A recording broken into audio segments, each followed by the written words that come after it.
जाने दोस्तों नसीब में क्या लिखा है क्या नहीं। फिर से मैं आप लोग के बीच में दुखखबरी लेके आई हूँ।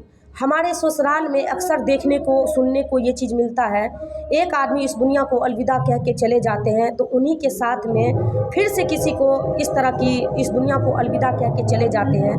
वो भी वो इंसान जो हमें प्यार करने वाले चाहने वाले एक एक करके दूर हो रहे हैं। कल आप लोग देखे होंगे भली भांति जो मेरे दादाजी इस दुनिया में नहीं रहे, हम लोग के बीच में हम लोग को छोड़ के चले गए। वो हमारे भगवान से कम उपाधि उनको नहीं था और फिलहाल उनकी मतलब अंतिम संस्कार हो चुकी कल ही के डेट में 2:30 बजे। उसके दरमियान में जो हमारी एक बूढ़ी मैया हैं, हम लोग बूढ़ी मैया बोलते हैं, वो हम लोगों से बहुत प्यार करते थे, बहुत सेवा बर्दाश्त करते थे, बहुत सपोर्ट भी करते थे। हमारे हस्बैंड को भी मतलब करते थे, मतलब सपोर्ट करते थे। जो बच्चा है उसके बाद में हमारी शादी में भी मतलब सास के एहसास नहीं होने दिया।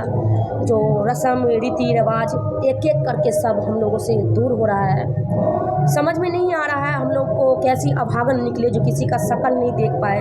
एक हमारी बड़ी मम्मी थी, 6 महीने पहले वो इस दुनिया को छोड़ के चली गई, जो हमारी शादी में रस्म करी थी। एक बूढ़ी मैया है, वो भी कल के डेट में चली गई। और बाबा तो हम लोगों के लिए आई, जो क्या क्या नहीं किए हैं सबको पूरा गांव वाले को पता है। जो मेरे हस्बैंड लाडला पोता हैं। और इस दरमियान में देखिए जो ज़िंदगी की कड़वी सच्चाई यही है, जो आज जो आए हैं वो कल जाना पड़ेगा। और बगल में देखिए किसी के घर में खुशी किसी के घर में मातम है। ज़िंदगी की सच्चाई यही है, किसी के घर में बच्चे जन्म लेते हैं और किसी को माँ की गोद को सूनी करके चले जाते हैं। चलिए, अक्सर मैंने अपने ससुराल में देखा है, मैं अपने मायके में कभी आज तक इस तरह से हालात नहीं देखी हूँ। जो एक आदमी एक्सपायर हो गए तो उसके उसी दिन हो जाता है या 2-3 दिन के दरमियान हो जाता है। हमारे मायके में ऐसा कभी आज तक नहीं सुनी हूँ, ना देखी हूँ। और हमारे ससुराल में ज़्यादातर जब से मैं शादी करके गई हूँ तब से मैं यही चीज़ देख रही हूँ। आखिर इसके प्रति कोई क्यों नहीं सोच रहे हैं? जो मैं जब से शादी करके आई हूँ तब से एक आदमी अगर कोई एक्सपायर कर जाते हैं तो उनके पीछे सब आदमी का होश उड़ जाता है, जो कुछ ना कुछ ऐसा मतलब कुछ सुनने को ना मिल जाए, और वही चीज़ होता है। इतना ही नहीं, जब मैं शादी करके आई थी तो एक आदमी एक्सपायर हो जाते थे, उसके बाद में कुछ ऐसा संकेत आता था जो मैं अपनी लाइव में वीडियो में कई बार मैं जिक्र करी होंगी दूसरे चैनल पे। जो इस तरह के हालात मैं अपने हस्बैंड को बोलती थी, जो एक आदमी आपके गांव से और जाने वाले हैं, तो मेरे हस्बैंड मुझे चुप करा देते थे। चुप, ऐसे पागल वाले बातें बोलते हैं, ऐसे तो हमारे गाँव में होते ही रहते। सुबह होते वही बात हकीकत में सुनते थे, एक नहीं कई गिनती नहीं करवा सकते थे। और जानते ही हैं जब एक आदमी एक्सपायर करते हैं गाँव में या नात रिश्तेदार में या फटेदार में, तो अगर वो उसी दिन हो जाते हैं तो हमारे दादाजी को उसी दिन इस दुनिया को अलविदा कह के चले गए। सुबह में 3:30-3 बजे लगभग में हमारे दादाजी को एक्सपायर हो गए। और ये बूढ़ी मैया जो है हमारे मतलब रिलेशन नात रिश्तेदार ही मतलब सोचे लगेंगे, नात रिश्तेदार से पहले हमें सपोर्ट करने वाली है। मतलब इस तरह से मुझे हम लोग को बहुत प्यार करती है, कभी हम लोगों से मतलब इस तरह से नहीं किए हैं। तो बूढ़ी मैया को भी उसी दिन, हम लोग मैया बोलते हैं, बूढ़ी मैया को भी उसी दिन शाम को लगभग में इस तरह से घटना हुई है। तो अभी उनकी अंतिम संस्कार होगी। तो चलो, ये हमारे दादाजी का और या बूढ़ी अम्मा का इस तरह से बातें हुई है तो एक ही दिन काम क्रिया पड़ेगा तो ठीक है। लेकिन कई बार ये भी होता है, जो अगर एक आदमी की आज हो गई है और 2-3 दिन के दरमियान में होता है, तो जो 2-3 दिन के दरमियान में होता है उसके हिसाब से काम क्रिया करना पड़ता है। हमारे गांव में ससुराल में हमने अक्सर ये देखा है, एक नहीं कई गिनती नहीं है। फिलहाल इसके पिछाड़ी कोई सोचते नहीं है और मैंने मायके में ऐसा कभी नहीं देखा है। और इस चीज़ पे भगवान की इच्छा है, जो आखिर क्या गलती हुई है। और दूसरी बात, मरने जीना अपना हाथ में तो है ही नहीं। जो भगवान की मर्जी से एक पत्ता भी नहीं हिलता है तो कुछ भी नहीं कर सकते हैं। समझदार आदमी के लिए इशारा काफ़ी है और ये होने को कोई नहीं टाल सकता है, जो ज़िंदगी की कड़वी सच्चाई है। यही सब सारी बातें रही। और फिलहाल मुझे इस वीडियो के माध्यम से बहुत कुछ बातों करना है, लेकिन मैं अभी चिंतित में हूँ और मैं उस चीज़ को दिखाना नहीं चाहती हूँ, क्योंकि मुझे दिखावा अच्छा नहीं लगता है। और फिलहाल मेरी फैन फॉलोवर मुझे अच्छी तरह से जानती है। जो दिखावा, हाथी का दांत अलग होता है, खाने वाला अलग होता है, दिखाने वाला अलग होता है। और दर्पण भंडारी आज तक जीवन में ये काम नहीं करी है और नहीं करेगी। तो देखिए अब क्या विचार हो रहा है। जो हम लोग अब गांव जाए कि नहीं जाए। 13-14 साल हो चुके हैं और गांव जाएंगे तो हमारा दादाजी ही नहीं है। हम सोचे थे, क्या ख्वाहिश हम लोग, क्या सपना देखे थे। मेरे हस्बैंड खुश थे 4-5 दिन पहले ही, जो हाँ चलो चलते हैं, किसी भी तरह दादाजी की तबीयत ख़राब है तो हमारे बेटी को हम ही देखेंगे, चलो। लास्ट में हमारे दादाजी हमारे हस्बैंड को इतना सपोर्ट करते हैं, इतना प्यार किए हैं। सब पूरे गांव वाले को वाली पता है, सब फ़ोन कर बोल रहे हैं जो भैया को मत बताना उनको इस तरह से। 3-4 दिन इतने खुश थे जो चलो किसी भी तरह हम जा रहे हैं। जब कल इस तरह से बातें हुई तो कहीं ना कहीं सबको झकझोर दिया है।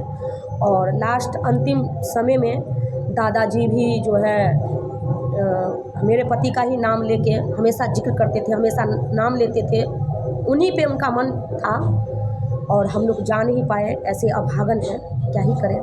अब देखिए, सब बोल रहे हैं गांव चलने के लिए, अब क्या होता है अभी कोई कंफर्म नहीं है। दूसरी बात, मैं अपने भाई को भी फ़ोन करी थी तो मेरा भाई मुझे इतना उल्टा सीधा सुनाए, इतना खरी खोटी सुनाए, ताना मारी जिसकी कोई जवाब नहीं है। बोल रहे हैं जो तुम लोगों को क्या बुद्धि है, तुम लोगों को क्या नात रिश्तेदार है।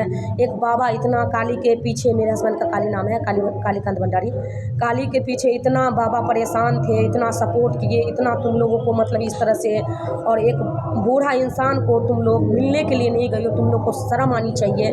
तुम लोग कभी आगे नहीं बढ़ोगे, भाई होके इस तरह से बद्दुआ भी देना। कहीं ना कहीं उनका बात मुझे बुरा नहीं लगा, क्योंकि जो बात सब लोग बोलेंगे, आज मेरे भाई बोले हैं, पूरे गांव के नाते रिश्तेदार भी बोलेंगे, तो वो बात मुझे हमारी गलती है तो मुझे एक्सेप्ट करनी पड़ेगी, मुझे सुननी पड़ेगी, मुझे बर्दाश्त करनी पड़ेगी। यही सब सारे कुछ है। मेरे भाई बिल्कुल आग बबूला हो गए। दूसरी नंबर में एक और गुस्सा है, जो फ़िलहाल मेरी भतीजी को शादी हुई है तो कल से ही मेरे भाई सब फ़ोन नहीं उठा रहे थे गुस्सा में। मैं सोच रही थी हमारे पिताजी गांव में हैं तो भैया भी गांव में हैं, हमारे दादाजी से और हमारे पिताजी से सब आदमी की अच्छी मतलब ऐसी थी तो हमारे शायद बता देंगे तो दादाजी के पास शायद जाएंगे। लेकिन बात नहीं हो पाई क्योंकि मैं पापा का नंबर मैं बात नहीं पापा से करती, मतलब उतना मैं मतलब नहीं रखती हूँ। तो शादी में जब मैं नहीं गई, बहुत फोर्स किया, मेरी भाभी बहुत कोशिश करी शादी में आने के लिए, जी जान लगा दी, लेकिन मेरे हस्बैंड को बुद्धि जो मारी थी तो रिश्तेदारी तो ख़राब करना ही है, तो नहीं गई। तो हमारी भैया भाभी हम पे गुस्सा है, गुस्सा होना उनका फ़र्ज़ है, कर्तव्य है। जो सबको ऐसा लगता है जो ननद नहीं आई, बुआ नहीं आई, फ़िलहाल हमारी भतीजी, और अब तो ये नहीं बोलूँगी, शायद ये भी लगेगा इन लोगों को दिखावा करती है, हमारी भतीजी हमसे ज़्यादा अच्छी बॉन्डिंग बनती थी तो इसी के कारण। लेकिन अब चलिए कोई बात नहीं, लेकिन भैया इस मैटर में गुस्सा कर रहे हैं भाई जी हमारे, जो तुम लोगों को शर्म आनी चाहिए, तुम लोग कोई नाते रिश्तेदार नहीं देखती हो, अपना जो मन होता है वही करती हो, बाकी तुम लोगों से किसी से कोई मतलब नहीं है, तुम लोग को कभी अच्छा नहीं होगा, फलित नहीं होगा, तुम लोग कभी आगे नहीं बढ़ पाओगी। जो बाबा, बूढ़ा बाबा इस तरह से तुम लोगों को, क्योंकि हमारे बाबा के बारे में पूरे गाँव वाले को पता है, पूरी जो एक पोता के लिए एक बाबा क्या क्या नहीं किए हैं पूरे पता है। 5 पोता है, 5 पोता में से सबसे बड़े पोता मेरे हस्बैंड है और सबसे ज़्यादा उनको प्यार करते हैं। सब पूरी पोता को पता है, पूरे गांव वाले को, नाते रिश्तेदार, सौर समाज, फटेदारी दियादी सबको पता है ये बात। और लेकिन वही पोता नहीं गए और वही पोता अपने बाबा के लिए कुछ कर नहीं पाए। बहुत ये अभागन, बहुत शर्म की बात है। फ़िलहाल देखिए मेरे हस्बैंड थोड़ा सा डिस्टर्ब चल रहे हैं, बहुत डिस्टर्ब। मैं सोच रही हूँ जो और क्या होने वाला है क्या नहीं।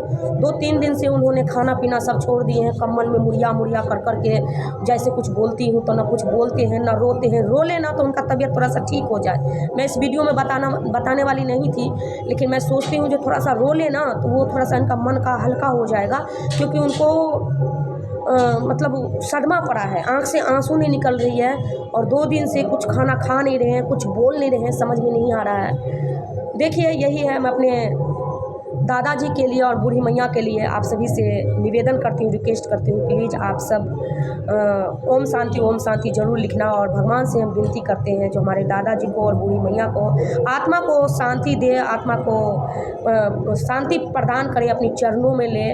और बस इतना ही कहना चाहेंगे। और जो गलती सलती अगर मेरे से कुछ हुई तो उस सभी को आप लोग माफ़ करिएगा, क्योंकि मेरा वो मकसद, मेरा वो इरादा नहीं था। जो बस सच तो जानते ही हैं जो कड़वी होती है, और सच बोलना तो मैं किसी भी हालत में नहीं छोड़ सकती हूँ, ये तो मेरा जुनून है। फ़िलहाल अभी के लिए दरमियान में आप लोग इस चैनल पे बने रहिए।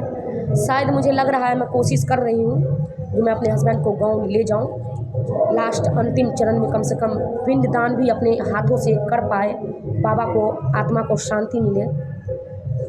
अब देखिए उनके भाई से सब जिद कर रहे हैं, बहुत प्रयास लगा रहे हैं, कोशिश कर रहे हैं। देखिए क्या होता है, आप लोग कमेंट कीजिएगा।